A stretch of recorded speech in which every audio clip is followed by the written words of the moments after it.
Hey guys, I'm Hellhound, and if you keep in mind with my videos, you'll know that I'm reviewing all the remaining entries from like the five big horror franchises. Even though I don't need to do any of the Jasons because I already did every single one of those, but I'm doing the remaining Texas Chainsaw Massacre, Halloween, Nightmare on Elm Street, and Child's Play movies that I haven't reviewed yet individually, even though I covered them all in my ranking videos.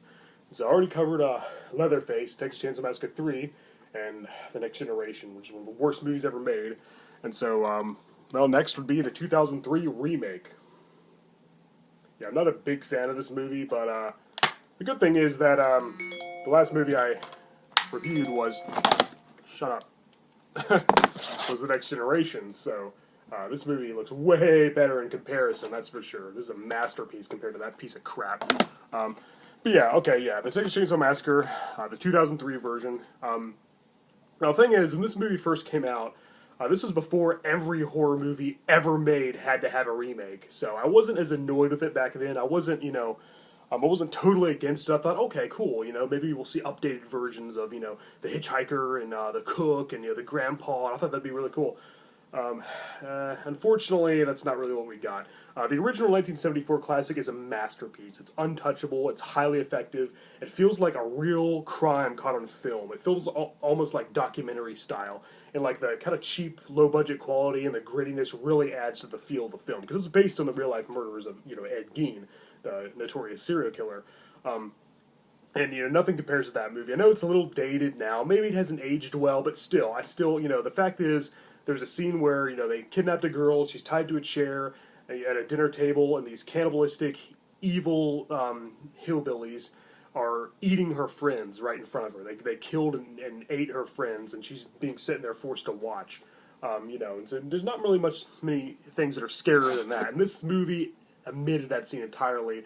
The real film, the original film, the real film, yeah, that's what it is. Feels like a real crime. This, I know I'm watching a movie. I mean, I know they tried to do what the original did. They even had the opening crawl, with the text read aloud. They made it seem like a real crime. Thomas Hewitt. This is the only image ever found of the notorious serial killer. Essentially, this image right here. Thomas Hewitt isn't real. It's based on Ed Gein. This is based on the original movie. I know some people prefer this to the original, but the original did way more for the horror genre than this film did. This film wouldn't exist without it. But okay, I'm not going to compare it to the original, the whole review. Let's just talk about it as a movie. Leatherface was done really well. Andrew Broniarski did a good job, and he's really scary looking as well. He was done good. It's way better than Robert Jacks in the last awful movie. So he was done well. I don't really care for the fact that they gave him a skin disease and ate away most of his nose, and he's deformed now because that's kind of cliche. But oh well, not a big deal. Sheriff Hoyt, played by R. Lee Ermey, who's like the other psychotic killer in the cannibalistic clan, is really awesome. He steals the show. He's great in every scene he's in. I've always liked that actor, and he's really awesome here. He plays a great villain. He always kind of plays the same character. He's kind of like a drill sergeant, and he's like a twisted, crooked cop in this movie. And so you got Leatherface and them, we're good. The rest of the family sucks. I hate them all. The old guy who's missing his legs in a wheelchair just says, "Get out of my house," over and over. The dumbass old woman, the stupid fat lady who just says, "Oh, ma, ma, ma, ma, ma." The dumbass inbred woman who looks like a little boy who says, "He keeps to himself. He doesn't hurt anybody," even though he's killing people. She's a fucking dumbass. The annoying, stupid little kid with the buck teeth who says, "Please don't hurt me." I hate the rest of the family. They all suck. They're annoying as hell. I would have much rather seen updated versions of the Hitchhiker and the Cook. That'd been way better. It would have been way, way better. And I was hoping for. I know that it's not going to be. I know they wanted to do something new, and it shouldn't be a shot-for-shot remake like Psycho. But still, come on, they should have the original family because they were just as important as Leatherface. But. There are a few scary scenes. It's a lot more gory than the original. It's a lot more, action-packed, more explosive, maybe more entertaining, but not nearly as effective or thrilling. Now, I will say the good guys, the victims in the film, they're probably better actors than the ones in the originals. I didn't really feel anything for the characters in the original, other than Sally and Franklin. The other ones, I didn't really care that they died. They weren't very developed. Jessica Biel, she's good here and stuff. She's a much more stronger heroine than Sally Hardesty, played by Marilyn Burns in the original was. Here, Jessica Biel plays Erin, and she's like kind of a, more tough chick who fights back against the family. So yeah, I guess that was done well. But honestly, I can't really sit through this movie anymore. A few of the key scenes are repeated from the original, but not the infamous dinner scene for some reason. The original had like a dry, hot, you know, feel, while this one has kind of more of a cold, damp, dark feel, if that makes any sense. I don't really know how to explain it further than that, but definitely a different direction. And yeah, as I said, it's not one of the worst remakes out there, but why does it need to exist? It's just not necessary. It's pointless. It's like, you know, why do they need to update it when the first movie, the original movie, is perfect? I know this movie has its fans, and again, it's not one of the worst remakes. It's way better than the Nightmare on Elm Street remake that came out in 2010 or whenever it was. I don't even care.